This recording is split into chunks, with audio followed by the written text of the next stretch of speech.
To order the Finance and Administration Committee meeting. Roll call, please. Alderman Artwoods. Here. Alderman Crielli. Here. Alderman Carr. Here. Alderwoman Fonseca. Here. Alderman Fasano. Here. Alderwoman Ames. Here. Alderman Artie Woods. Here. Alderman Catalano. Here. And we have a quorum. I'd like to make a motion to approve the minutes of the meeting from February 12th, 2026 for the Finance and Administration Committee. I'll second. Does anyone have any questions, comments, or corrections? Hearing none. All in favor? Aye. Any opposed? Opposed. And that passes. I do have one report and recommendation this evening. It is the fiscal year 27 budget overview discussion. And Director Wilson, I believe you have a beautiful presentation for us this evening. And I will say, I know you've got a lot prepared. Staff has worked tirelessly on putting this together. So I'd like to recommend us hearing out the presentation because I know Director Springer also has something to add to it as well. Maybe we can hold questions until they're finished because I know that you have a lot to cover. Okay? Thank you. Take it away. Thank you, Madam Chairwoman. Yeah, so as you're all aware, this year's budget presentation perhaps a little bit different due to all the moving parts that we've had this year going into it. So with that, let's get right into the deck and we'll get into the deck. So again, for the 27 budget, tonight we're here to provide direction to staff regarding various budget options that were presented in the memo and even some that are going to be presented here tonight that just came up. Decisions will be implemented into the final draft version of the budget, and then those electronic copies and binders, which is what you're used to receiving every year, will be available for collection next week. The plan is at the March 12th meeting to discuss the budget, say as usual, again, go through the binders, go through the tabs, kind of use the standard presentation that we've done for the past number of years. And then future committee dates and council dates will be based on tonight's decisions and how the meeting on the 12th goes. So, if we need an additional budget meeting, that would likely be on the 26th, and then approve the budget sometime in April. But again, that's all going to be a little bit fluid based upon tonight and then that meeting on the 12th. So where are we at with the budget? The initial draft compiled by staff had a deficit of a little over 1.2 million. Staff identified a number of revenue and expense modifications.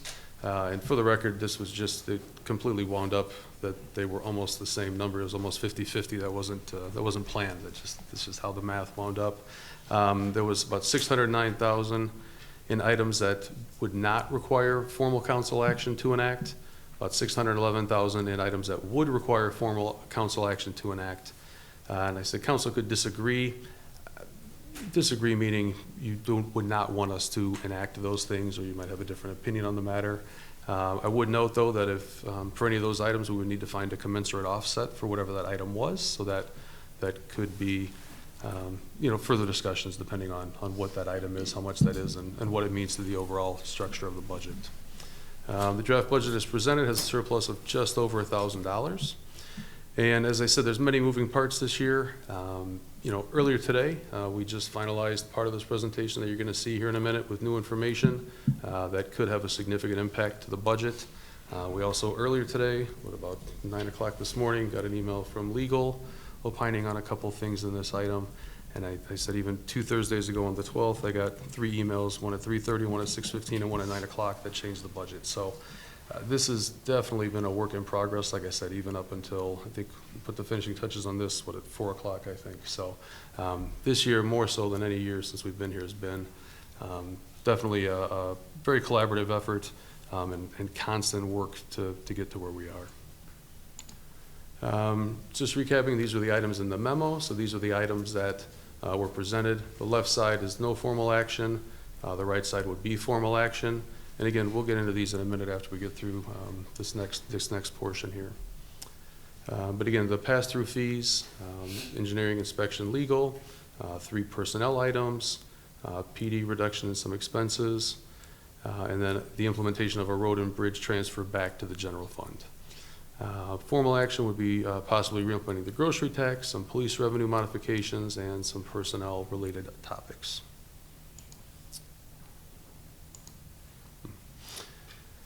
All right, so new information. Earlier this week, staff was presented with a new option that could potentially generate revenue for the budget.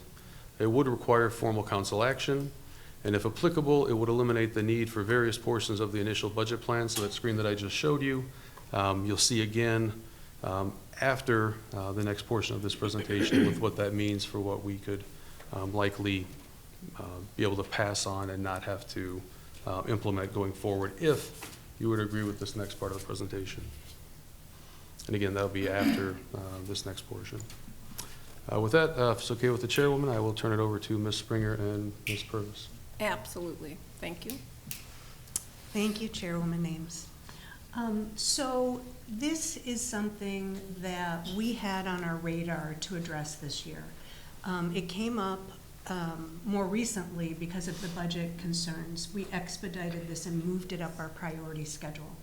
I've asked Assistant Director Purvis to sit up here tonight because basically this has been an all-in effort from our planning team and basically the whole department for the last maybe week in order to pull the information together and present it to you this evening. So we both may be able to answer your questions. And so I had noticed last year, based on some of our revenues, that our building permit fees were low, which is one of the reasons why we put it on our radar.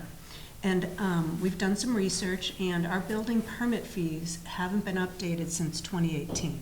That's when we adopted the master fee schedule, and we changed the method of calculation most recently for the building permit fees. We noticed that Wooddale's fees are low, and so we conducted a surrounding community survey.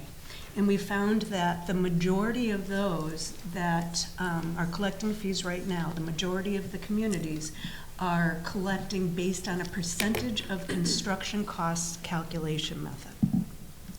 So we previously used this exact same type of calculation method. So a percentage of the estimated construction costs to construct a project. But back in 2018, we switched from percentage of construction costs to cost per square foot. At the time, there were issues with maybe developers or contractors undervaluing what the cost should be for the project. And because of that, we ended up with, you know, if there's lower construction costs and we're collecting a percentage, we ended up with lower permit revenue. And so the idea at the time was a bunch of our, comparable and surrounding communities had switched to cost per square foot. So Wooddale followed suit and went to that because basically we were seeing an undervaluation of a lot of the project costs. Since then, however, some communities identified a method to hinder kind of deceptive construction costs or undervaluation. And most of the communities we surveyed are now going back to using the percentage of construction cost method. And so what they ended up doing, what they added to their code was some language that requires the fee to be based on either the construction cost estimate that's submitted by the developer or the property owner, or the International Code Council cost per square foot of construction value. So that's the chart we have been using to base our permit fees on, that construction chart. So we would they're basically comparing the percentage of the cost. Let's say it's 2% of the construction cost that the permit value would be. And then they're comparing it to the construction value per square foot cost that we're using today. And whatever is the higher of the two is the one that they would select. Now, if the staff still feels like, wow, that estimate seems off, our building plan reviewer does this all day long. He sees the permit, estimations. He knows when something's low. If that happens, these other communities have some language that basically says we can request signed certified contracts from the contractors performing the work that shows the actual amounts. So that has caused the construction costs to be much more accurate because they can be cross-referenced and double-checked. And the communities are collecting a greater amount of revenue. Now, I'm gonna go to the next page. This is our survey of surrounding communities. So I want to point out a couple of things. First, it says up here, new restaurant, new industrial, new multifamily. These are new buildings. What we did was we created a sample new restaurant. This many square feet, this many, this construction value, this size meter, et cetera, et cetera. And we then asked all of the communities to calculate the permit fee for these sample projects as if they were constructed in their community. And I want to call your attention to basically the new industrial building. As you can see, we collected for a new industrial building last year, $213,391. If you look at this list, which this is our comparables, other than kind of the anomaly down here that is what Bensonville provided, which might not be accurate, the rest of them, every single one of them is collecting greater than we collected. These communities here on the bottom, the only reason we included them is staff from our department had previously worked in some of these communities, and we still knew staff there. And we were having trouble getting information back from other communities because basically they needed to sit down and calculate the cost for a permit that wasn't being constructed in their community. And so it took a lot of effort for us to get the fees back. So these ones were easy to collect.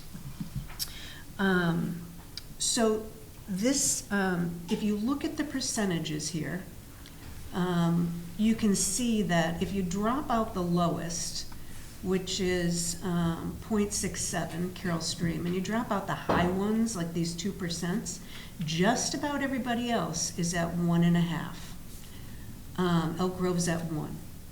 And so, being conservative, if Wooddale were to go to this new method, similar to most of these other communities, and collect, let's say, 1%, I mean, we could go with the higher of the 1.5 like everybody else is seeming to do. We would have collected $900,000 last year for that new industrial building. I've got some permit revenues based on last year's in another slide that's coming forward. And we can always go back to this slide. So the rationale for switching to the percentage of the cost is, obviously we want straightforward permit fee calculations. We want it to be business friendly so that businesses themselves can calculate the fees without having to call us. Right now we have kind of a rather complicated menu, and like I said, this large table with all sorts of numbers filled in that you need to kind of figure out.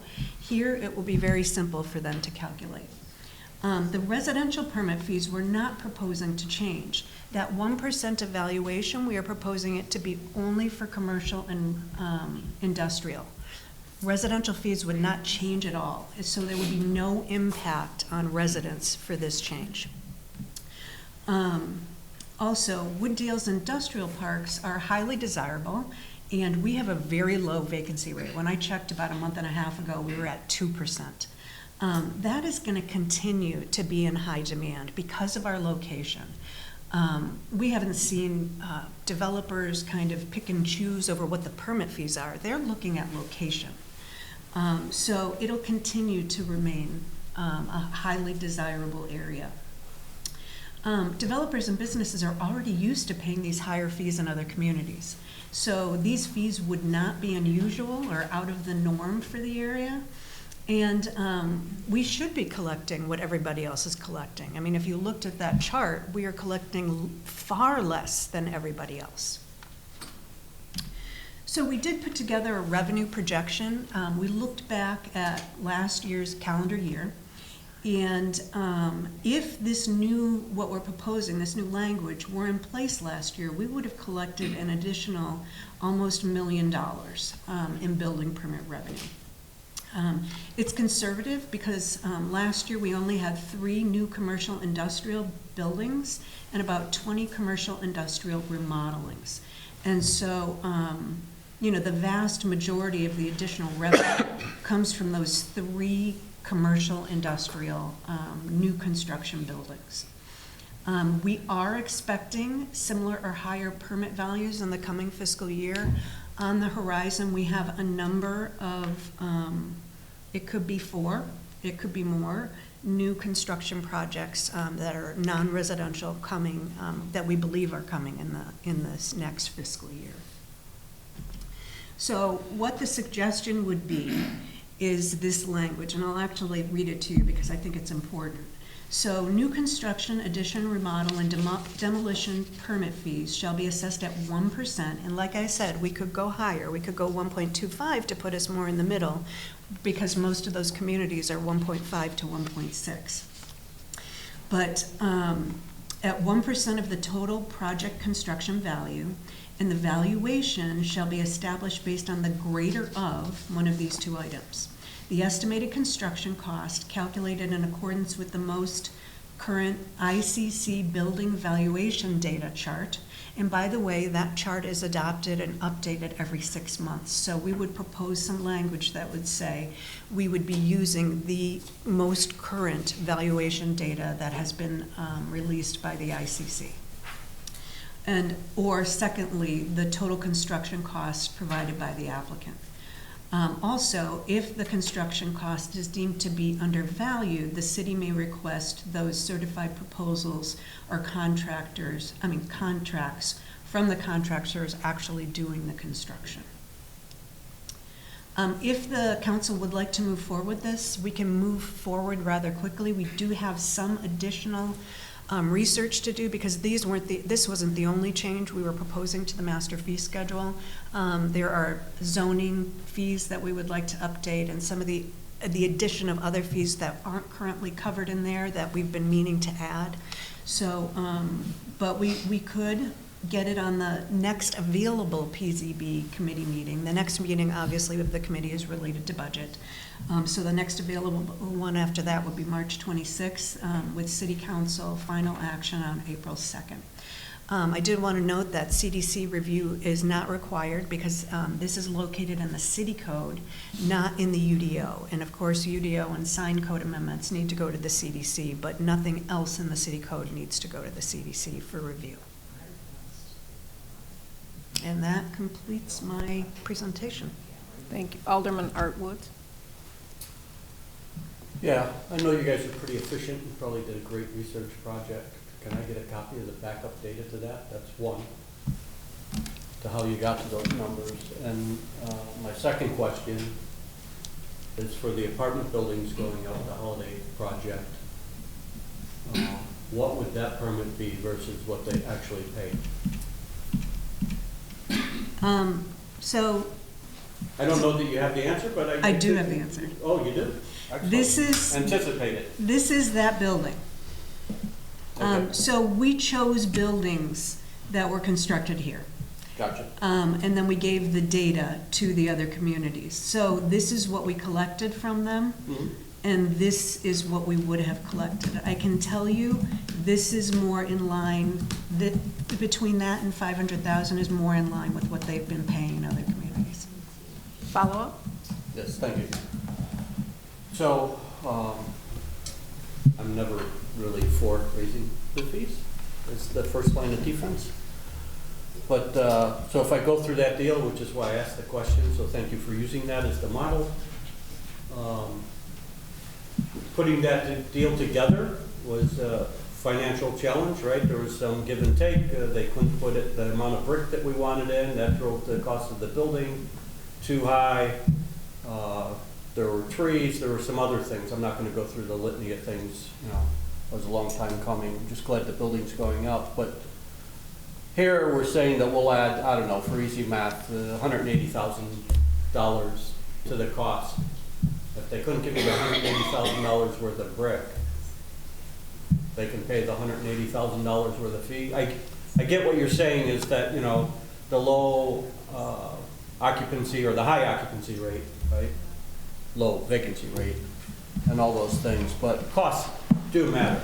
And so the things that we're trying to do I'm concerned, given the negotiations of projects here and other places, you know, interest rates and a lot of things being what they are, that's a big issue. And then there's another part to that, if I can just add to it, is that the cost per square foot, as you stated, we've gone back and forth in Wooddale.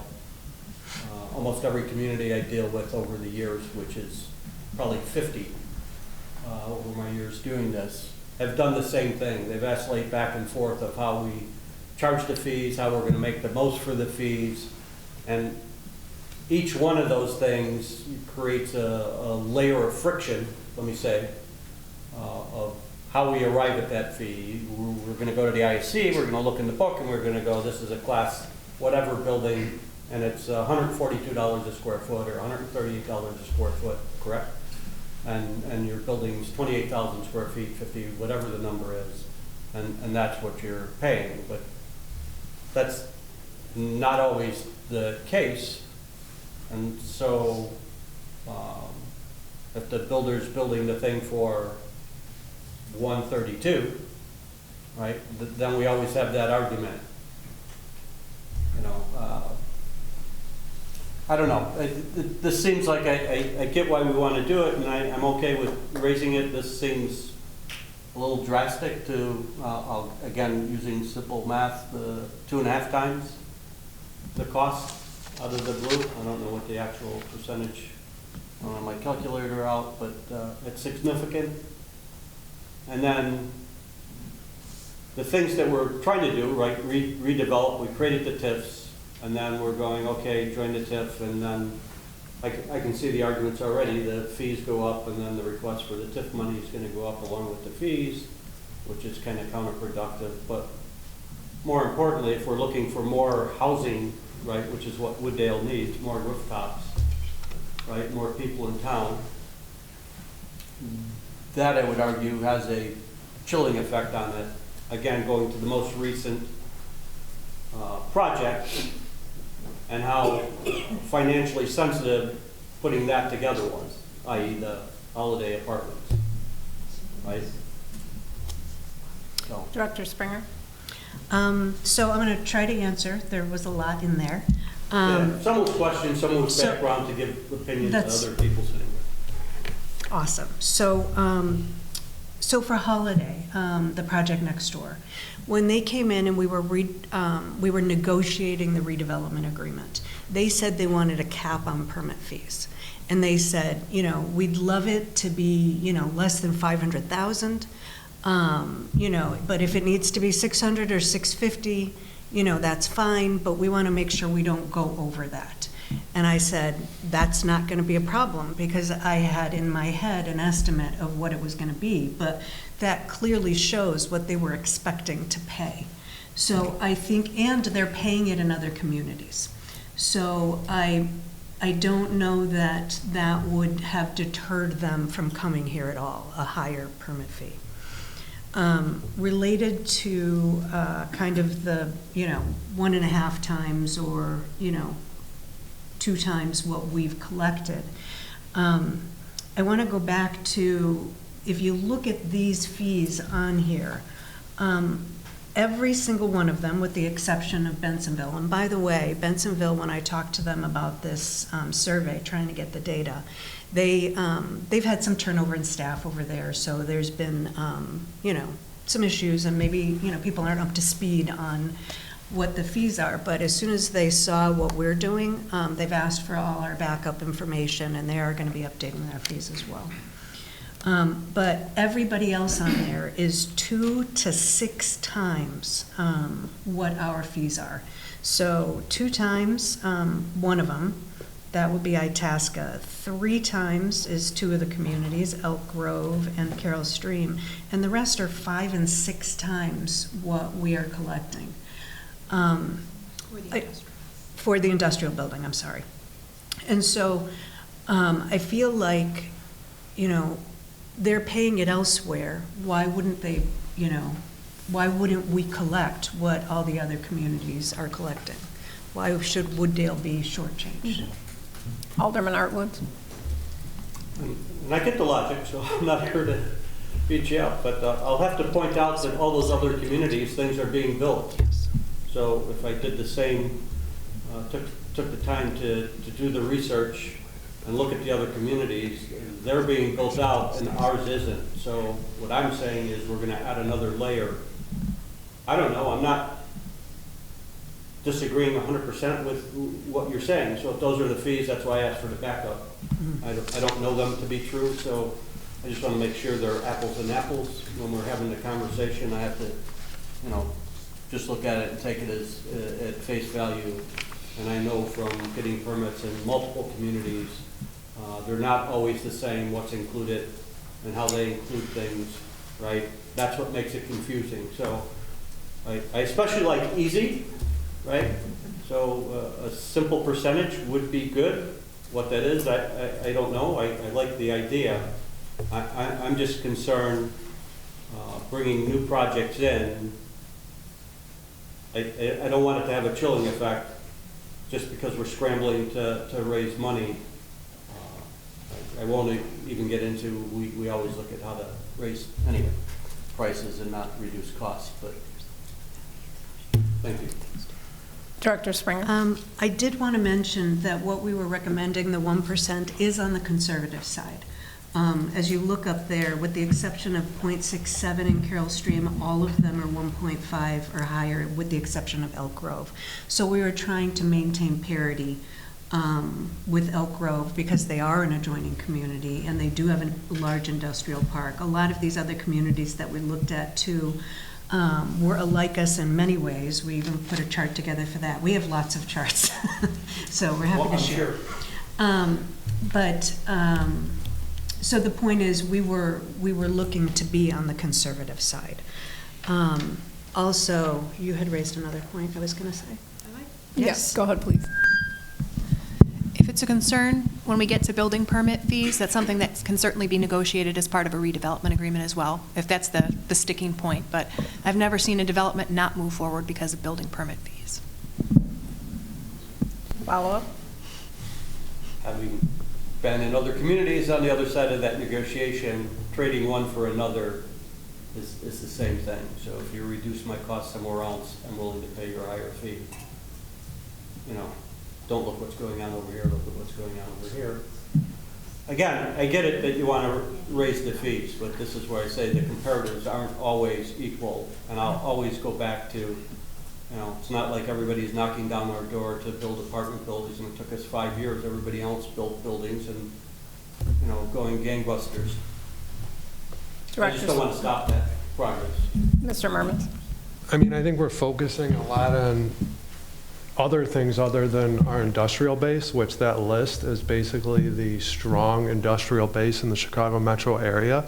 And I would say ours is one of the strongest, right up there with Elk Grove, who's obviously at the top.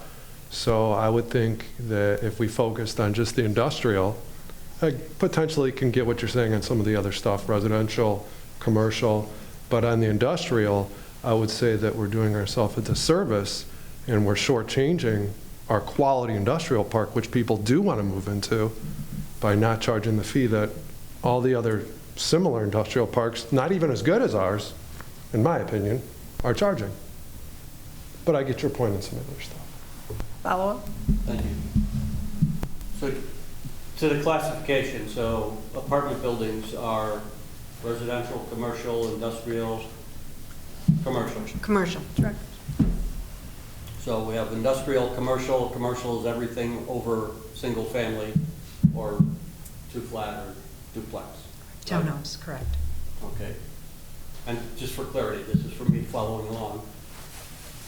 The permits for, we'll call them single family, that's not changing. Correct. And why are we not changing that? Director Springer? We did look at a single-family home for comparison purposes, and we are right where we need to be. We're right in the middle of our surrounding communities. Some of them went at, ours are around $8,000. The lowest was maybe $6,000. and the highest was maybe 13 or 14,000. So we didn't want to impact residents.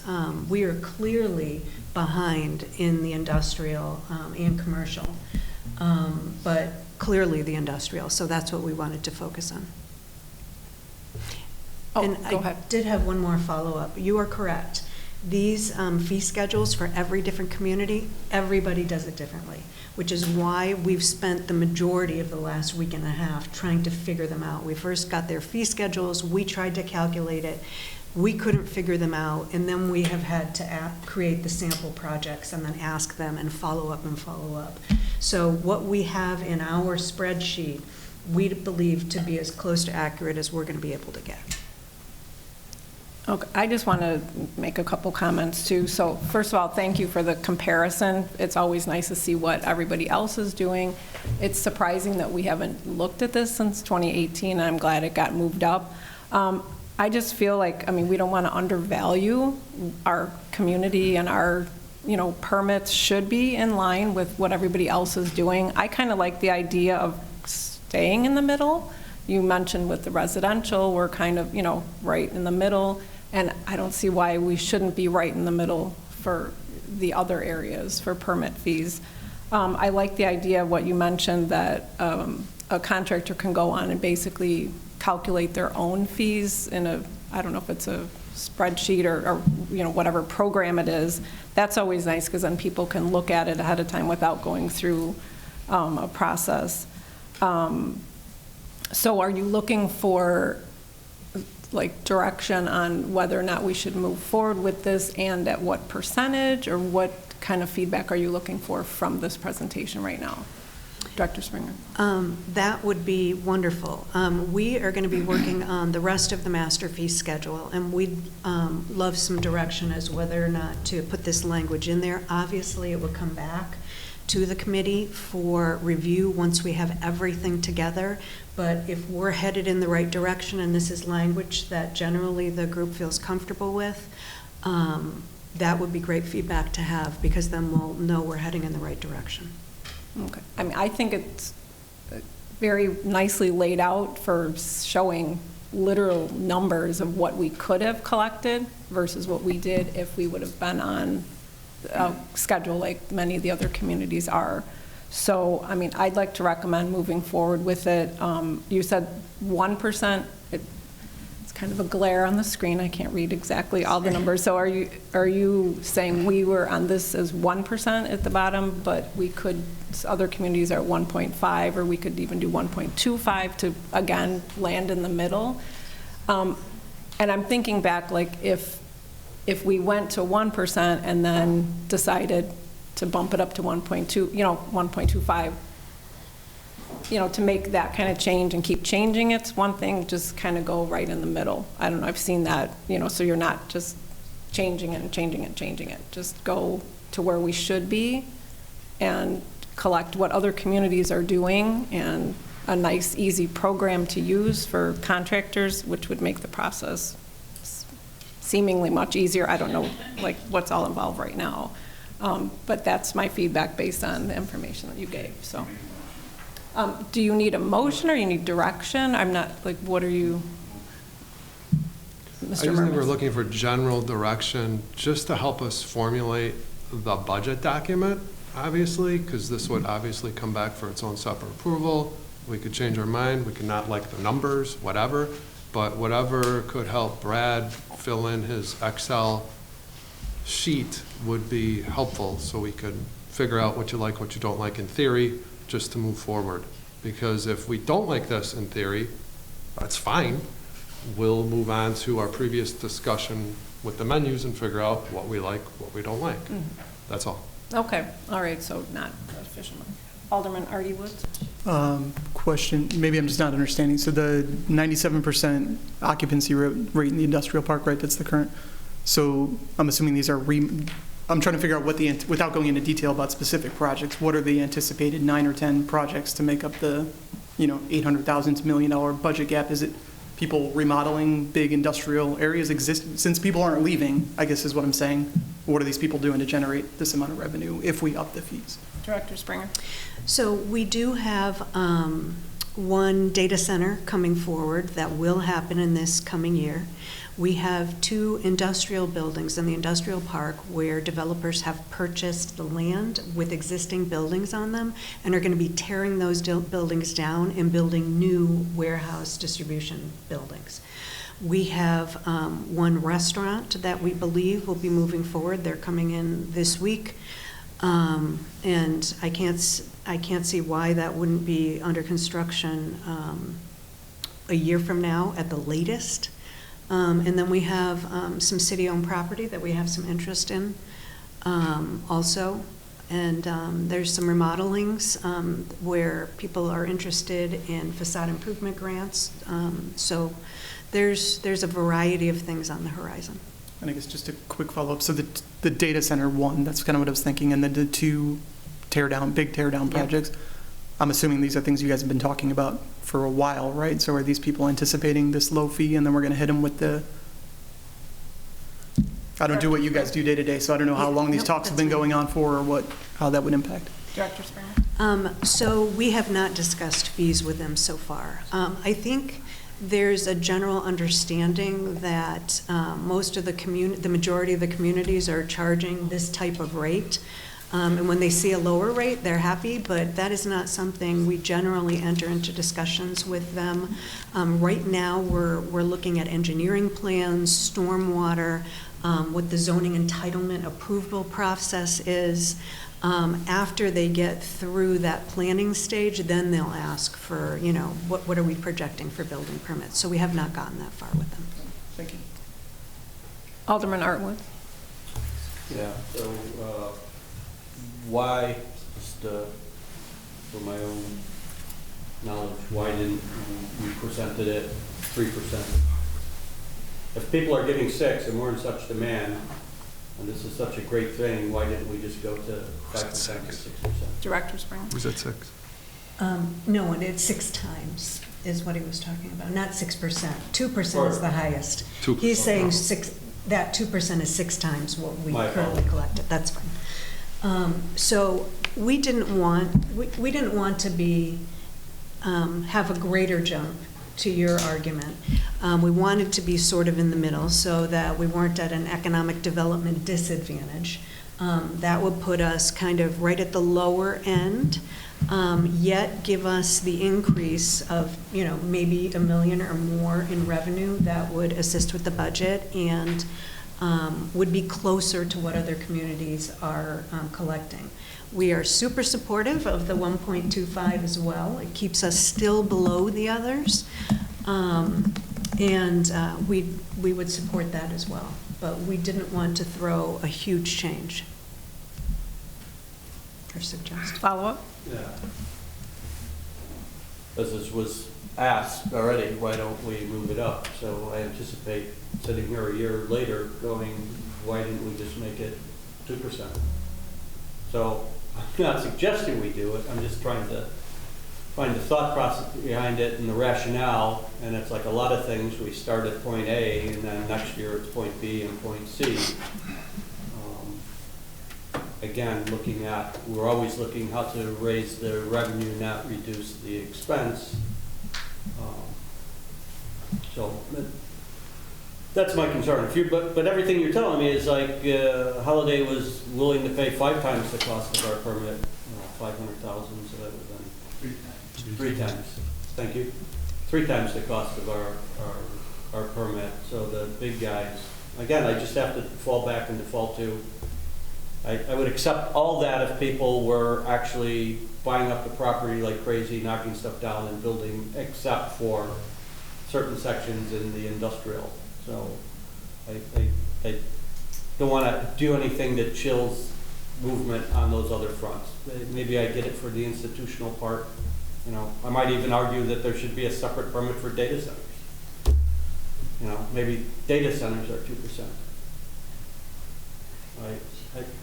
And this is just for years of doing this and going,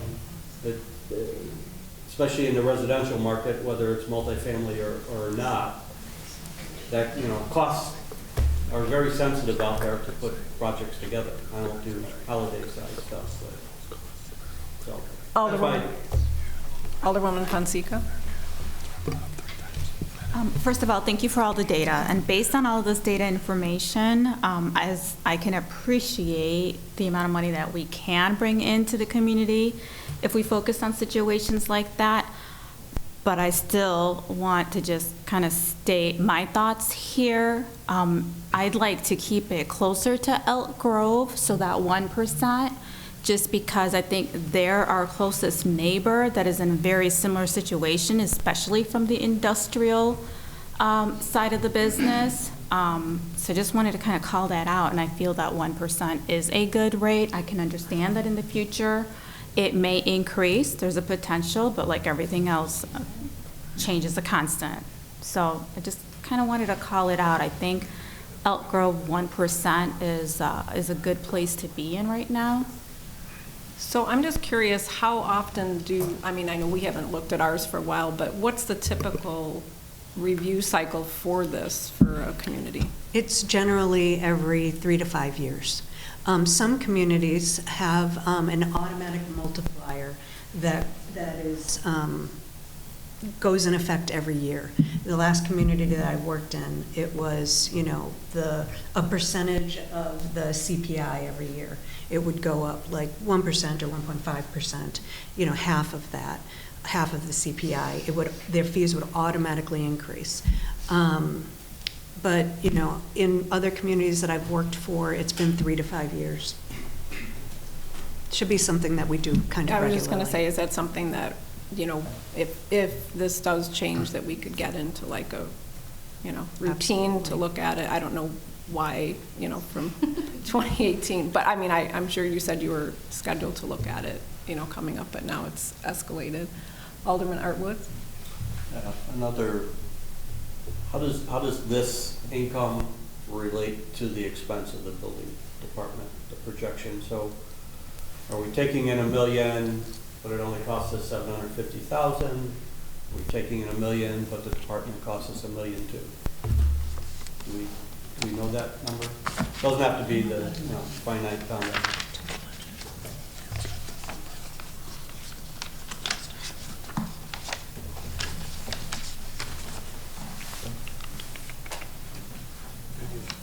Yeah. Director Spring? I'm sorry, 1.2 million is the budget for the department. And so based on, if I can, Follow up? based on your projections, then under the 1%, and I wasn't trying to raise it, I was just trying to understand the logic of how we set this. What's the projection that that'll bring in? Director Well, Springer, we're Director- building a data center. You're saying there's 3 buildings on the hook, 5. I'm assuming you guys did some rough projections of what that would be and then looked at historicals, right? So what would that do to what we would bring in theoretically, not holding you to it? Director Springer? So we only looked at last year, what last year's experience would have been with these current fees. I did not look forward to estimating what it would be with these new buildings that are on the horizon, but we can certainly do that and provide it to Director Wilson. Do we have that information, though? Because you said that some of the buildings were in very early stages of engineering, so do you even have estimates of that? So it's a complete guess. But we do this every year at budget time. Brad and I sit down and we talk about, these are the things that I think are most likely to hit this year based on where they are in the process. And so I am nearly positive we'll get the 3 industrial buildings, the 1 data center and the 2. And I am very highly, I think it's very highly likely we'll get the new restaurant. Follow up? Mr. Oh. Wilson wanted to- Director Wilson? Yeah, thank you. Yeah, obviously you don't have the binder tonight, but I have a version of it. In the budget as presented currently, there's approximately $600,000 in building permit fees in the budget already. So in theory, if we say that Ms. Springer's anticipating another $900,000, that would take it to 1.5 million. All things being equal, on a go-forward basis from a project standpoint. Follow up?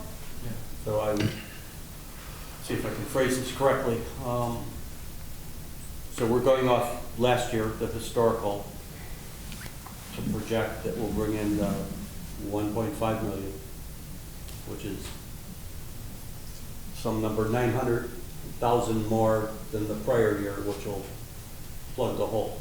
Okay, so that's one piece. So I don't want you to go do another research project on the future projects coming in, but off the top of your head, right, that number, the 600,000 included at the apartment building, included one of the data centers, right? Are the number of projects coming in going to be at least equal to or greater in value by a factor of 1.2, safety factor, 1.5? Just your feeling on it. I'm not looking for an exact number. Director Springer? I do think it will be around 1.25 to 1.5. Thank you. And thank you for all the research. I look forward to it. Sure, you can have it. It's complicated. Mayor, please. No, I was just going to say, so what you're telling us is if we had these fees, we would have collected an extra 900,000. At the beginning of the presentation, we're trying to make up 600,000. So even if this coming year doesn't go to 900,000, goes to 700,000, that's what you're telling me. We're basically balancing the budget, providing the projects go through, and hopefully as things start to come online, we'll have other revenues moving forward. I mean, that's what we're looking at here, right? Correct? Am I understanding right? Correct, yeah. Okay. Alderman Artwood? So moving on from this kind of, in the memo and all throughout this, we had some other cost-saving factors that we were putting into the budget. Are we going to execute on those and not just rely on the building department raking in another $900,000 in fees? Because as I said, we always tend to like raise the expense but not reduce the cost. Director Wilson? Sure. So I guess a great segue. I mean, well, before I segue, well, that's fine. Yeah, great segue. So here is what this sheet looks like theoretically after, presuming that the building permit fee conversation moves forward.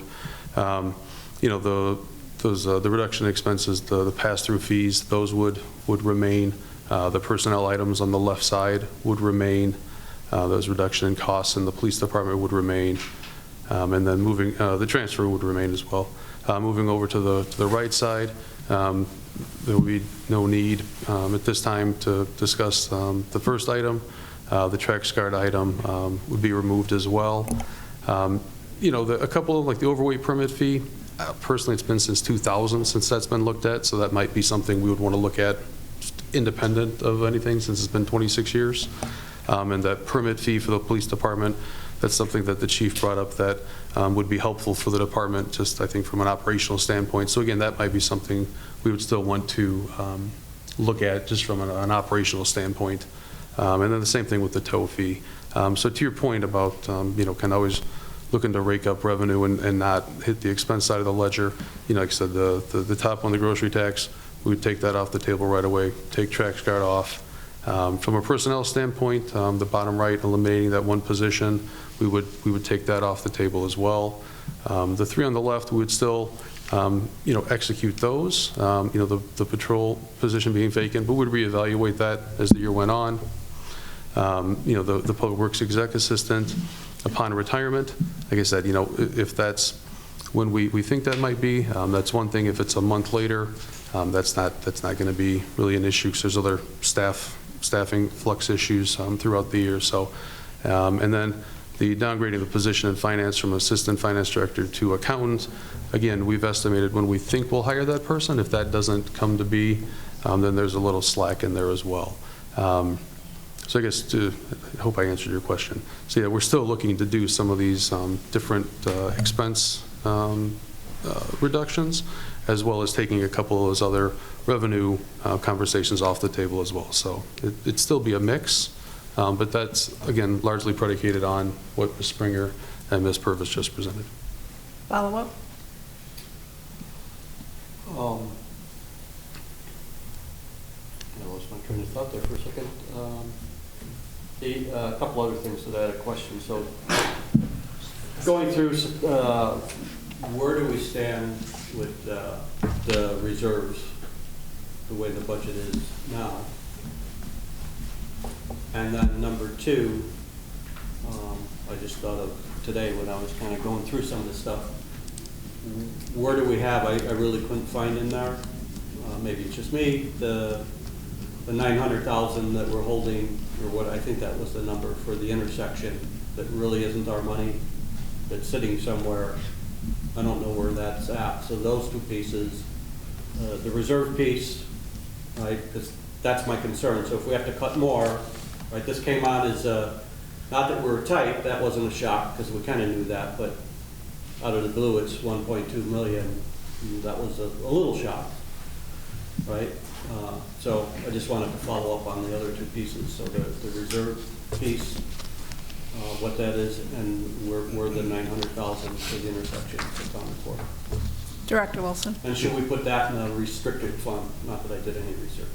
We shouldn't talk about the 900,000 because I still think they're going to forget. Yeah, well, Yeah, right. I'm thinking they might come in tomorrow and ask. That's Highly my doubtful. concern. Highly doubtful. Director Wilson? Thank you, yeah.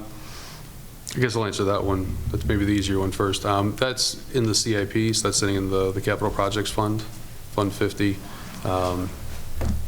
which doesn't have any impact, good or bad, on the general fund conversation. So it's earmarked in the CIP, in the capital fund. So that's probably the easier one. I have to get on my calculator and do some So math does here. it sit in but, that fund forever? That fund never goes below that number? yeah, it's, Doesn't get swept up at the end of the year, or include it, and then back out, and then refold it. You accounting guys are pretty creative moving numbers around. Appropriately. So I didn't say they were inappropriate. No, I just said they were creative. right. Director Wilson? I would just say it's reserved and earmarked in there, and it just rolls over every year. Okay. Yeah. I'd have to get a calculator out to do the math on your other question.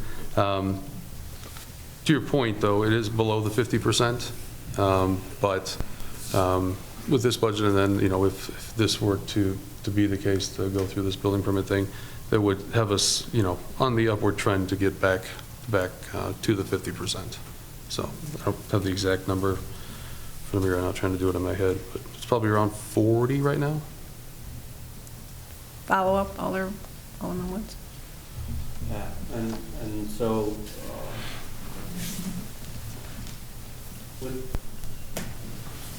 I guess my question is, where did the $1.2 million come from? What was the big driver? Is that part of the data center, not that revenue? Obviously, there was loss of revenue for a couple businesses that left.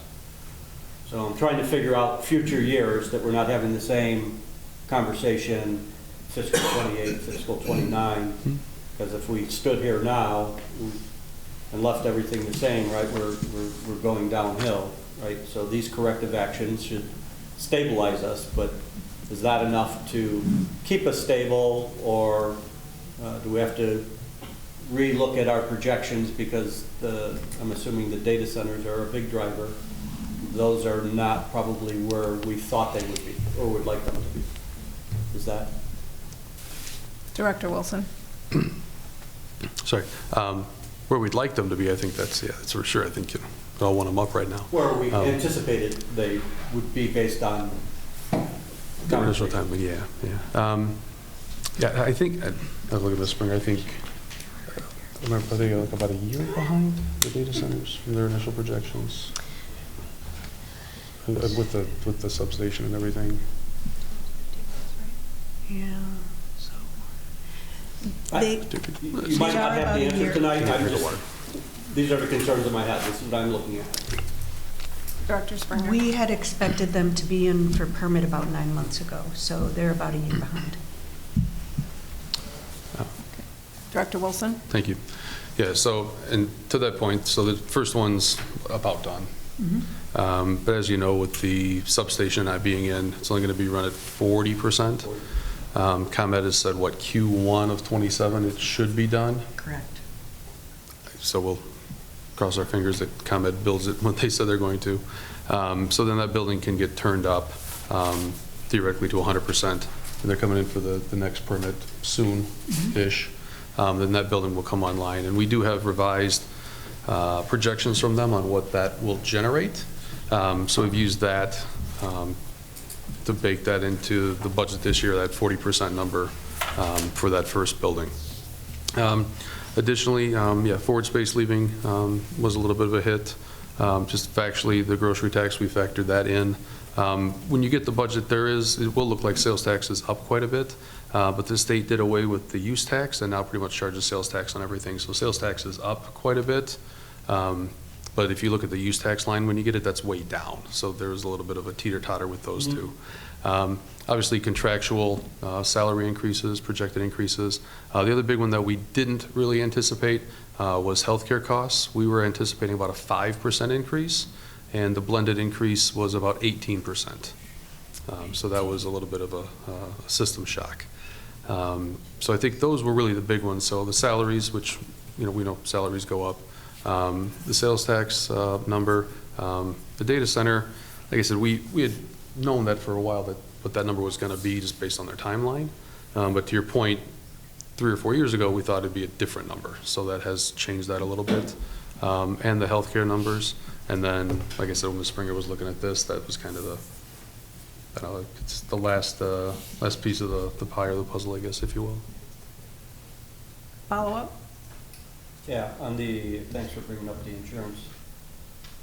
So on that, is that just like an industry standard that everybody went up 18%, or is that part of group mix, claims rate, partially self-funded, all that metric? Director Wilson? I'll let the mayor comment first. Mayor, please. Yeah, you said 18. I know at work, we're getting a 9% increase. Didn't we just go out to bid for that stuff not too long ago? 18. There might be other cost drivers other than a rate increase, or a straightforward rate increase, because I have friends in that business that do big group. So. That sounds high. Director Wilson? Yeah, thank you. Yeah, so that's, I think, I don't want to look at Wilbur too much, but Mr. Rivera's too much, but we're actually below the pool average this year. The PPO is a little bit higher than that. The HMO is a little bit lower than that, and the dental's way lower than that, but just it's such a smaller number. Last year, the pool, ran it at like a 110. This year, it's running at a 108. So if I was a betting man, I'd say that next year is going to be a decent clip as well. That being said, we've heard towns that are not in the pool, we're getting anywhere from a 40 to 60. A lot of it is RX spend due to these new drugs that are coming online. Specifically the specialty drugs are really driving those costs up. And then just the industry in general has seen just price appreciation. I don't know if it's private equity money wanting returns, or the market as a whole is definitely elevated from where it's been in years past. I think when we did our call with them, I think our last 5 years, our average was like 3% over the last 5 years, and then this year we got hit with an 18. So I don't say nothing we've done. It just seems like it's just the marketplace is really, technical accounting term, crazy right now. Alderman Woods? So to that, I'm going to dare to step on the third rail. Take these. I'm not taking any police cars. I guess where are we at as far as split on paying, city pays versus employee pays, and at some point do we need to look at that? Because I'm assuming we can't continue to take on 18% increases, that's crazy. I mean, you'll have Stacy back here asking for the 2% and go, why didn't I take it when he said it? Director Wilson? Sure. So right now, all lines of coverage are 85 city, 15 employee. Last year, and I think this year we're going to do it again, we did have a program where we tried to incentivize people to switch from the PPO to the HMO because the PPO is significantly more expensive than the HMO. We did have a few takers on it, so I think we are going to present that again. The only thing I would just mention, which is just factually correct, is what 80% of the workforce is unionized, so it's in their collective bargaining agreement. So if that is something we were to want to look at, that would be something we'd have to introduce the next time those contracts are open, if we wanted to adjust that split between the employee and So employer pay. forward-looking, I don't know. In the past, the raises have been, they're never good, but they've been much lower. So when you get into double-digit raises, you know, like it or not, then you really have to start at least entertaining the conversation. So I would keep it on the table that for future conversations, that may be forward-looking, something we need to do. That's all. Thank you. Mayor, please. So I've heard 1%, 1.25%. To do the budget, I think you want some kind of clear direction, right? So you're not just going to, well, they might do 1.25, 1%. As I said, 1% solves the problem. Right, but I've heard a couple of people say 1.25, and I've heard 1%. I said 2, and they backed down, so. Right, I had opposition right away, from the staff, right. not from the staff. Well, they did, they kind of respect, they don't want to be the bad guys. So I just, right, you want direction, you're going to do this budget. Director Otherwise, the numbers are going to be, I think the 1%, I mean, just think if we would, if the data center wasn't 9 months behind, we would have had another, how many thousands of dollars in that number that we're talking about? That would have changed things drastically too. So there's a lot of moving pieces, so I don't want to get too crazy. I think the 1%'s more than enough. Director Wilson? That's just me. I'm only one vote. I don't want to try to persuade anybody, just say. Director Wilson? Thank you. Yeah, I would say when we're done with the conversation and on this screen here as well, we'll want a general consensus of, I say each item, but just as a package, like, you know, are you okay with everything on the left side and everything not struck through on the right side and 1%? And then we'll use that to build the budget that you'll get for the conversation in 2 weeks. So, yeah, I mean, we do need it on that 1% or 2%, whatever it's 1%. But we also need just a general consensus on the items on the screen as well to move forward with preparing everything correctly. Okay, Alderwoman Fonseca? So, quick question on the benefits, the health benefits, the 8515. Has there been any comparisons done with our neighboring communities and what their rates are compared to what our rates are? Director Or Wilson? percentages? The percentages? Percentages. Yeah, I think it's pretty standard in the pool, the 85-15. There's a couple outliers here and there, but 85-15 is a fairly standard split. Follow-up? I'd like to make that motion for 1%, okay? if I can. Yes, you can. Sure. Yeah. Alderman Carr, did you have a question? Yeah, so it requires formal action on the right.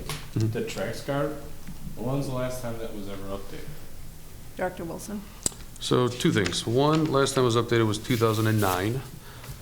Second, we were informed this morning by Attorney Bond that we can't change it because it's set by Illinois compiled statute. So we would need an act of what the state legislature to change that.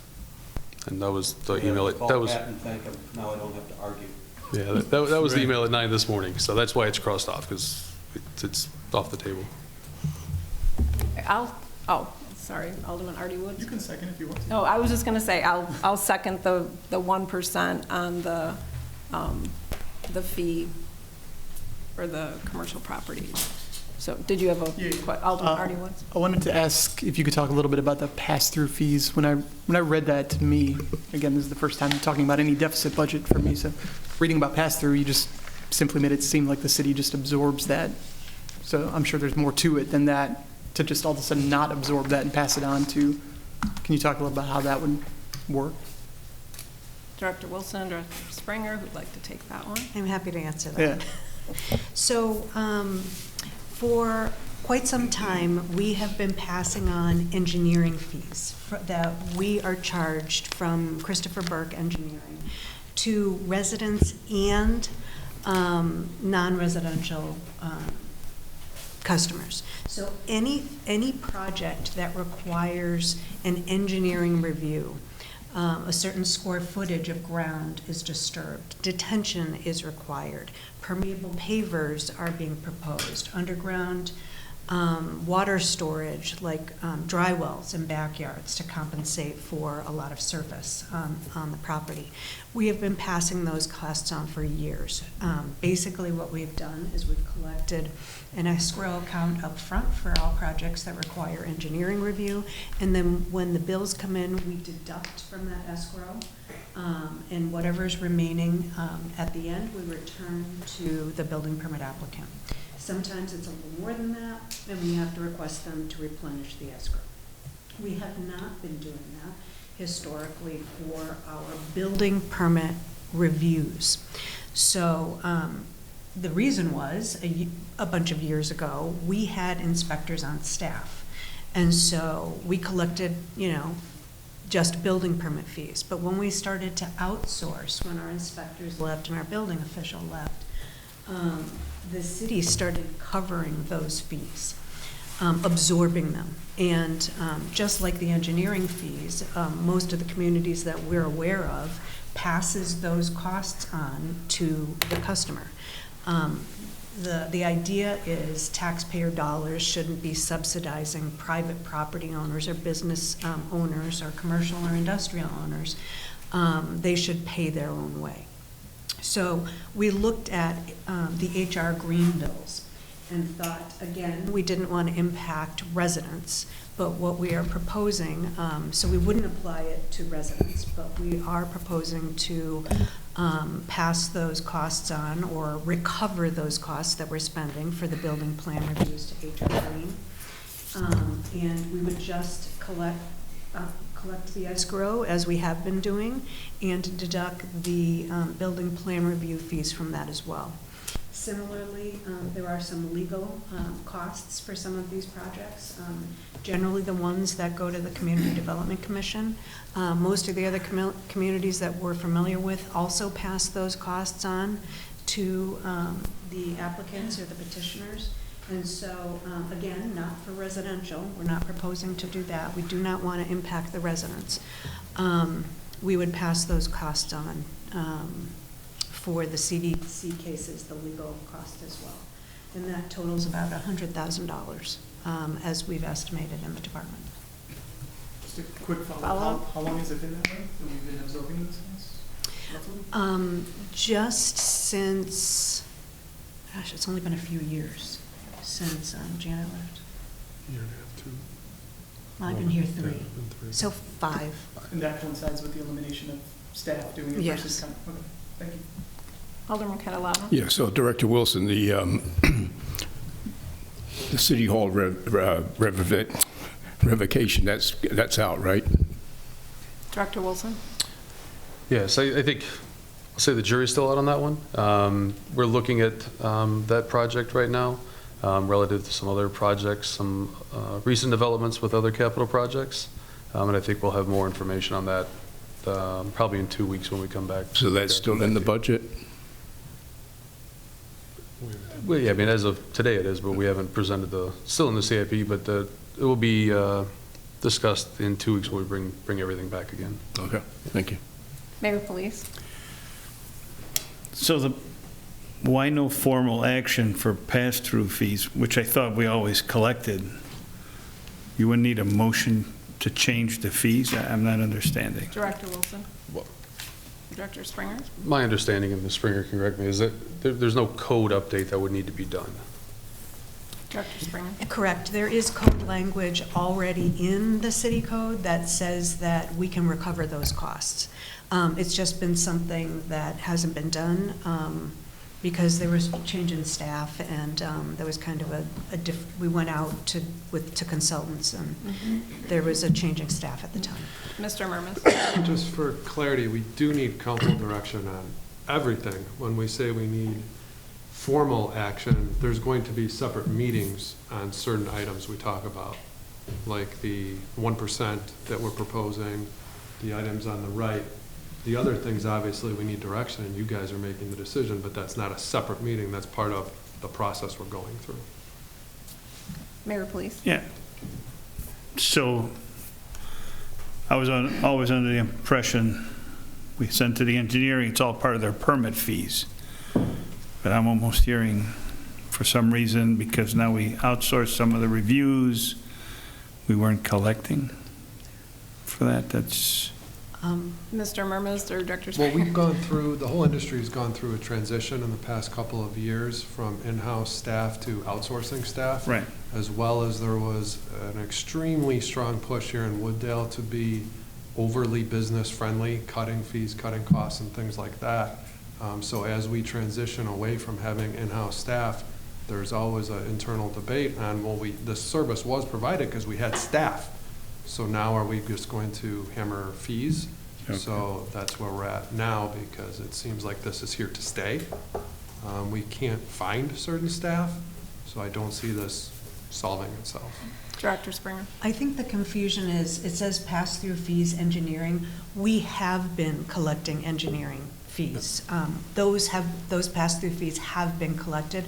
We are proposing just to add to that the building permit review fees from HR Green. The Seabell fees, or the Christopher Burke engineering fees, are part of the permit and have been for years. Okay. Director Wilson? All right. Yeah, just the engineering fees, that component that's actually more, and thank you for the clarification, that's more specifically related to the right-of-way permits that Mr. Lang and his team administer. So if somebody wants to come and build something in our right-of-way, they have to submit a permit. And for the past number of years, there's been just a very nominal fee for that versus what we're actually charging. So we would look to, for those that we can charge, we would look to pass those through for the right-of-way permits, the engineering side of the right-of-way permits. So I guess that little differentiation between the building side of the house and the right-of-way permits in Public Works. So that's where the engineering component comes in. Thank you. Alderman Artwood? Yeah, we're getting into one of those language things. So the engineers site, physical engineering, those fees we've always collected, passed through. If our new argument I'm hearing is that we're gonna pass through because we decided to outsource a planner and not hire one, are we saying that? Because it sounds like that was the mayor's question. Director Springer? So it's not a planner, it's a actual building code official or someone with ICC certifications to review plans. The problem is, we were having difficulty finding those people. We couldn't find a building official, we couldn't find people that were qualified at the time, so we went to a consulting Right, so we agency. outsourced. But we're not trying to charge for that person under the argument that now we outsource as opposed to having somebody on staff. Are we? Director Springer? Yeah, I believe, rather than the city absorb the costs for these individuals who are proposing construction projects, just like we do with engineering How dare they come pass-through, in here we and would do collect that? them. It's terrible. But the city provided that service. That was part of what they did. That's part of being the city, right? And we decided to, because we couldn't find people, to outsource it. We never charged before, because the argument, well, we have people here, and now we're gonna charge them? That doesn't. Mr. Murmas? That's exactly why we're here. Because we haven't, so you can decide. So the engineering piece, that's a specialty, that's outside the legal piece, specialty. Those are only built into like bigger projects, that's a thing. But these other ones, we're gonna outsource then all the inspectors and the building code official, right? Is that the official term for Yes. the building piece? So the person that actually looks at the blueprint and determines if they're in compliance or not and marks it up, that's being done by HR Green, correct? Correct. And so if they spend 3 hours looking at the print, we're gonna charge the people $300 because HR Green looked at it, where before we looked at it and we didn't charge them anything? Is that what we're saying? I'm just trying to. Director clear. Springer? So most of the plan reviews are a half hour, just about all of them that we see on the bills. They're very quick and efficient.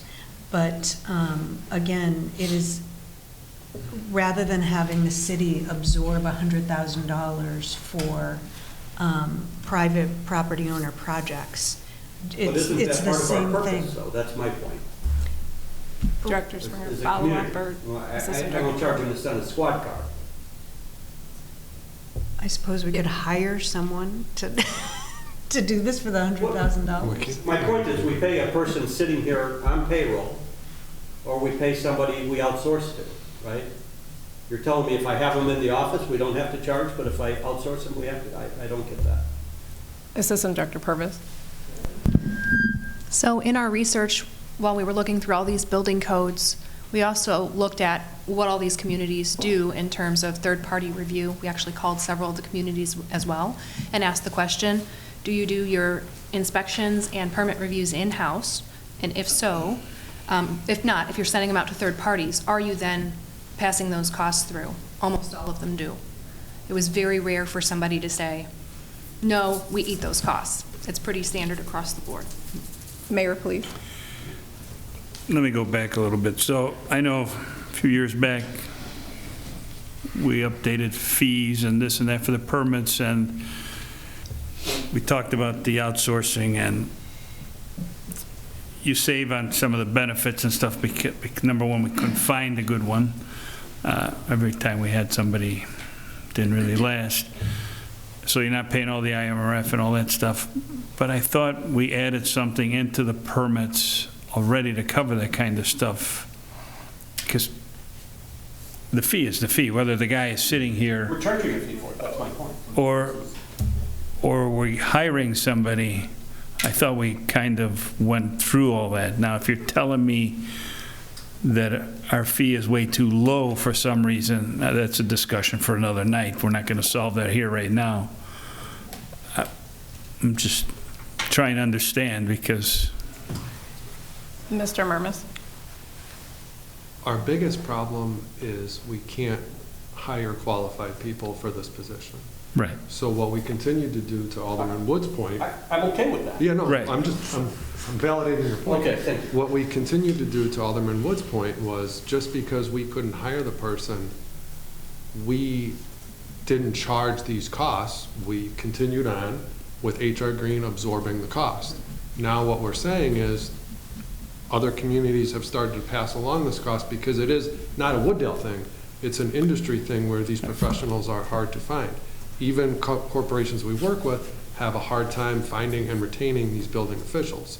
So all we were proposing was, this is a possibility what some other communities are doing now. We know we're not going back to hiring, at least in the immediate future, because they're not there. Do you want to do this? Yes or no? That's all. Mayor, please. Yeah, and again, so we had the guys on staff, now we can't find those quality people. And I remember asking the questions, well, how much, are we saving money, or it's gonna, looks like it's costing us a little more, because I saw a few bills, and I'm like, okay, we can't do it for less, or we can't find a quality person. Okay, so we're going that route. But we redid permit fees, I don't know how many years back, anticipating some of those extra costs, but now almost looks like we're trying to add more again. And again, we're not going to solve that here. That's a discussion for some committee meeting. Mr. Murmas? This menu was created before we had the final information on the bigger 1% item we talked about. So if we're not comfortable with doing that, which we never have, if we keep doing it the way we're doing it, we'll still have a balanced budget. We just presented it as a menu item before because that was potentially some options based upon what other communities were doing. So if we don't want to do that, and this was never about being cheaper per se or saving money, it was about adapting to the marketplace of employees. So it's going to cost more because these people are in high demand, and it just is what it is. Right, and I guess one of the things that's sticking in my mind, what Director Springer said, was using taxpayer money to pay for private work. So is that part of this engineering fee too? Because I think about that, like if I'm doing a project myself, you know, I'm a business, I'm building something, you know, doing something I need a permit for. So the taxpayer, so I'm not being charged this pass-through fee for engineering, but then the city's paying for that for my own business. So that doesn't seem right. Is that how you? Pay you every year for, we offer a service, that's part of our service. Director Springer? I was just going to say, we took a look at the pass-through fees that we were absorbing for the CyrusOne data center. And the total of engineering and building was $76,000. And they're not done yet. So if we absorb, let's say building was half of that, we'd be absorbing $50,000 for the building plan review and inspections for the data center. And is that common? Is that normal? No, as finding? Assistant Director Purvis said, most communities that we've found do charge the applicants for, have them pay the pass-through costs. Okay. Alderwoman Fonseca? Is this specifically only for commercial and industrial, or is it also for residential? Director Springer? What we were proposing for the building permit fees was not for residential. It was only for commercial and industrial. Follow-up? All of those, engineering, inspection, legal, I mean, engineering was already there. Director Springer? Correct. We were going to leave engineering the way it is. It's across the board, residential, commercial, industrial. But for the building permit pass-through plan reviews and inspections, we were just proposing non-residential, which is commercial and industrial. Mr. Merman? At one point in time, we did have an in-house engineer many years ago, and obviously we were doing some reviews in-house. So we did eliminate that person, and then many years later, now we've got to the point where a building official, you know, with building code certifications and whatnot becomes complex. So we've quasi done it before with engineering. We haven't had an engineer in-house since, what, 07, 08? At least. Probably Oh. 07 or 08. Yeah. Alderman Artwood?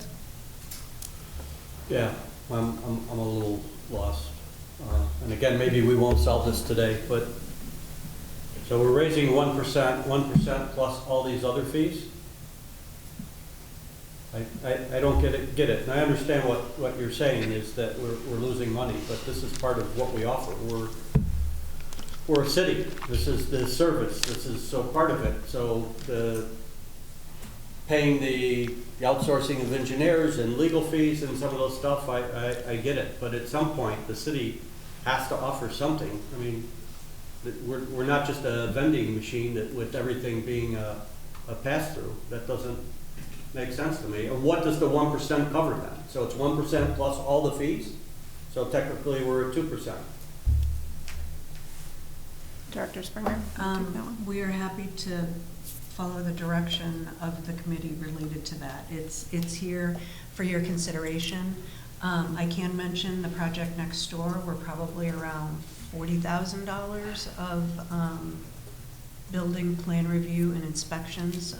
So if we don't do it, we are going to be covering a good portion of, a good amount of money for just those two projects alone for most of the new construction.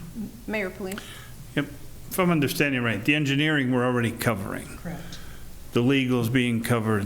The only thing is this inspection and some other review that's not covered, right? Correct. Building. Which I was surprised because I thought all that stuff was covered in the permit. And I remember, I thought we increased the permits and adjusted them so that stuff is covered, whether we hired somebody or we have somebody already. I thought it was all part of the deal. It's not à la carte. Director Wilson? Yeah, thank you. Okay. Obviously, with the direction from the council, I know there's already an open motion on the floor, so that get a little dicey with overlapping motions. But what I'm hearing, and I'll see if we get some head nods up there, is that this is something that the committee is not excited to jump into without further investigation, if at all. So what I would probably recommend is that we pull this off and I adjust the budget back up to account for not passing through these costs. And then, like I said, it's kind of like, this is a bad analogy, but a haircut, right? You can always make your hair shorter, you can't make it longer at the same time. So, if we leave it in there and then we agree, and then there's further conversation to do something like that, I think that would probably be the best approach to kind of start without it in there, and then if we pull it back, then we pull it back. For the purposes of constructing the budget, I think that But would be the Brett, best. the only thing you're not passing through is the inspection. My understanding, engineering's already a pass-through, and so is the legal. So the only thing is, we're talking about inspection, right? You have all three listed, but, or am I missing something? Plan review Yeah. and the inspection. So, I'm just making sure I'm not missing something. Director Wilson? Yeah, I'd say the engineering, again, was more right-of-way permits, not the Springer's permits. And then the legal, I think in most cases it's included, but I think there was a couple of rare exceptions where it was, I think, not get into language I don't understand, so I'll let Ms. Springer talk about that. Director.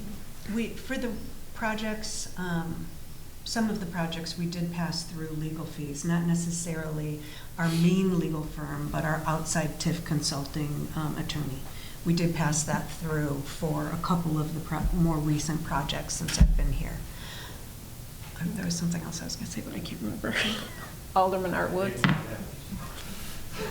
So some of the legal fees, I'm on board. I don't like to pass through, but if we want to do that, I'm confused because I don't really do much in Wooddale, but most communities are similar, right? And so there's, when they go through the litany of boxes that they check, and it's 7 inspections, it's so much, and the electrician and the plumber and the whatever, and then the bond and the plan review and all those pieces. So this is where I'm lost, and maybe it's just language going back and forth. We're saying the same thing, but hearing different things. We're gonna charge 1% plus all these other pieces. I just, I'm not 100% sure I'm okay with the 1%, but I get it, unless the other one, adding those other fees, to me, is the person that pays the fees. It's like carte blanche. You guys just continue to go, we'll just make it a fee and they'll pay it. Alderman Fasano? Thank you guys for putting everything together. So your numbers of being at, I think we could all agree that running a deficit is bad and not really an option for the city, right? So your numbers without the 1% have taken into account everything on the left side to still be 600,000 short, correct? Correct. Right.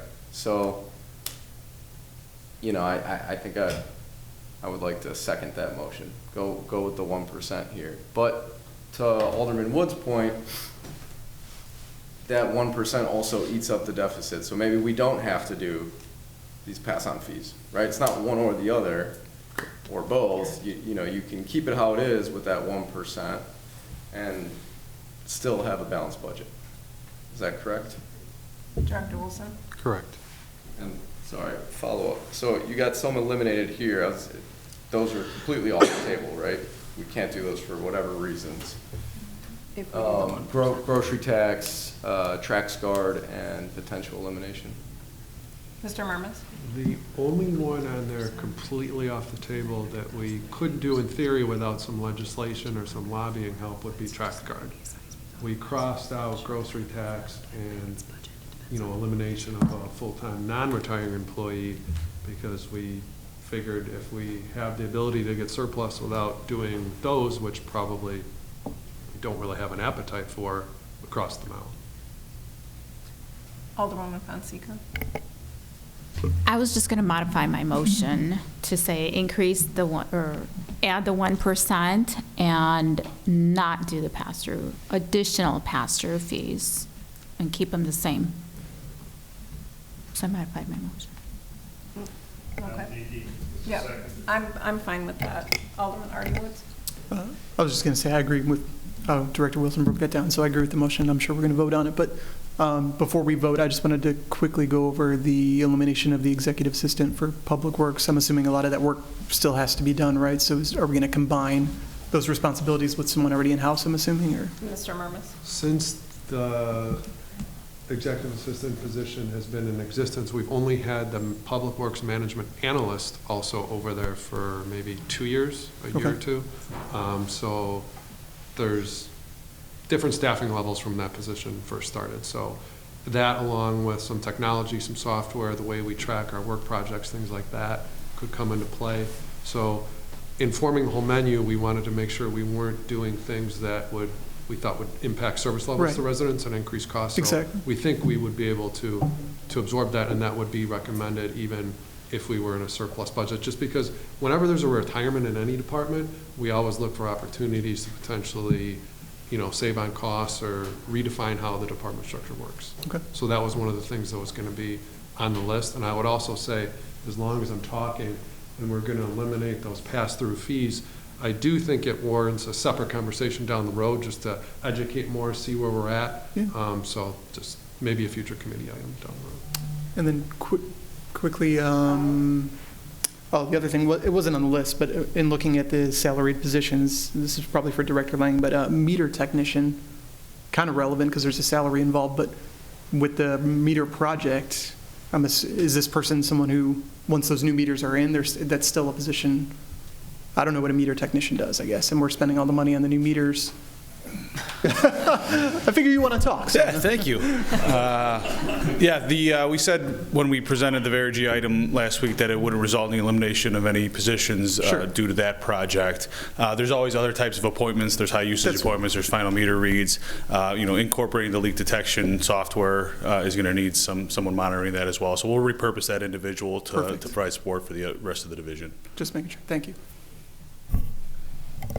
All right, so I think we're at the point where we could probably do a roll call on the motion in the second. Director Wilson, do you have a question? Yeah. Just for clarification, the 3 items that are still on the right side, the tow, the overweight, and the permit fee, those would have to come back. Bless you. Those would have to come back to a future meeting for council action to update those fees, if there's an appetite to have that conversation. So we'd probably want in that motion, if there's an appetite to address any one of those 3 fees. Like I said, the admin tow fee's been around for a while, hasn't been updated. The overweight's been 26 years, and the permit fee is new. So, and I know if want to have the chief chime in on those, but I know those are ones that he brought up. So I would defer to the chief, but we want some direction on that as well to program those into future committee meetings as well. As far as moving forward to do that? Or is that what you're saying? Like, So there would need to be council action to update the master fee schedule, to update those fees. So those would come back to a committee meeting in the future. But again, if there's no appetite to entertain that, then it would be nice to know that now, so I could A, adjust it in the budget, and then B, we also know for meeting planning what that looks like. well, yeah, it seems like with some of these fees, just what we were talking about before, that haven't been looked at in a long time, it's probably a great idea to make sure that we're in line with where we should be. If they need to be adjusted, I mean, this is why we're looking at everything. So, so with them not being lined out, so do we need to talk about each of the not lined out items, that whether you should move forward on the adjustment to the budget or not, or just overall? Like, I don't know what exactly you're looking for. Director Wilson. I think if overall there's an appetite to entertain the conversation, I think that would suffice. But if there's one that we would want to drill into a little bit more, have the chief opine on those, and then we could, get any mix of, 0 to 3 of those. Again, that way we know for budgeting purposes what we're looking at, and then also from a meeting standpoint, and then the chief knows what him and his team need to do as well. Okay. Mayor, please. So if I understand, we passed the 1%, that should take care of what requires formal action, but I know I talked to you about Trax Guard, which I always thought it's already, I get yelled at every time somebody gets a ticket, it's already too high. I'm glad we don't have to move that one. The administrative tow, we charge $600, I think you said. And I think my question was, well, how much should we pay for the tow?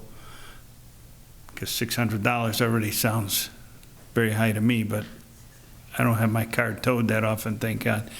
So, you know, and I still don't understand what the other permit fee was, the last one. That was kind of,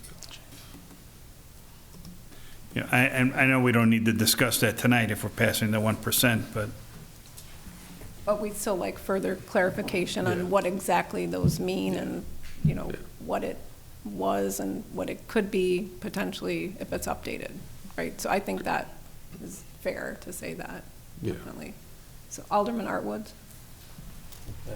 So in answer to your question, overweight permit fee, it's unreasonably low, I would say, so I'm open to that one. $600 to have your car towed, I think is enough. plus you got to pay the towing company. Right. Right, yeah. Alderman Fasano? I'm just saying. So, you know, maybe the chief can answer this question, but for administrative tow fee, who are the people that are paying this typically? That fee is charged to people who commit traffic violations that are arrestable, such as no valid driver's license, driving while license suspended, driving while license revoked, DUI, those type of arrestable offenses. I don't want to sound inconsiderate, but you're breaking the law. Right. That doesn't really matter to me if they're paying $600, especially for a DUI. But is there a number that you wanted to get to? Chief? So there are several neighboring agencies, Elk Grove, Bloomingdale, Roselle and Streamwood, that are at $750, or they are going to $750 this summer or next year. And is there any like follow-up, go but ahead. is there any, like, we're not charging that to, let's say someone's sitting in a Jewel parking lot or something, they left the car, they broke down, or We are not. These are only arrestable offenses where the violator can't legally drive the vehicle away, or they can't get somebody in their family or friend to get there to take the vehicle for them. So only criminals? Correct. I would make a motion to increase to what you're asking for. Alderman Artwood?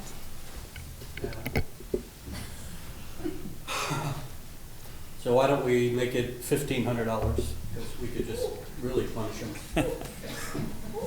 Right. So I get you want to reclassify people and the guy's a criminal for whatever reason that day, that person made a mistake in their life. And surely they're going to be punished, they just got arrested. So to add on, or pile on, seems a little aggressive, you know. But if that's the thought process, because they broke the law, then let's just make it as high as we possibly can, make it $2,000. Chief, Cedar? In speaking to the city attorney, we can only charge what is reasonable and costs that we incur due to that offense that was committed. So looking around at these neighboring agencies, it'd be hard pressed to go above a $150 increase. We could be the leaders. Well, we could set the pace. yeah, I think for like just even the conversations we're having tonight about all these fees, it seems like they haven't been looked at for a while. And it's nice to kind of be similar to what other communities are doing and not undervalue or undersell or, you know, undercharge. You know, especially, you know, something like that you can clearly track from other communities and see that we haven't looked at our fees in a while and they should be comparable to what other communities are doing and within the legal limits for what we can increase. So it's my opinion on that, so I agree with that. Alderman Artie Woods? Just really quick, I don't know if that was in the packet, but do you know approximately how many tow fees we collected, roughly? I just want to put it in perspective. If we're only talking about $150 per fee, is that 50 fees or 500 or? I can tell you in one, Yeah, I appreciate it. 1 second.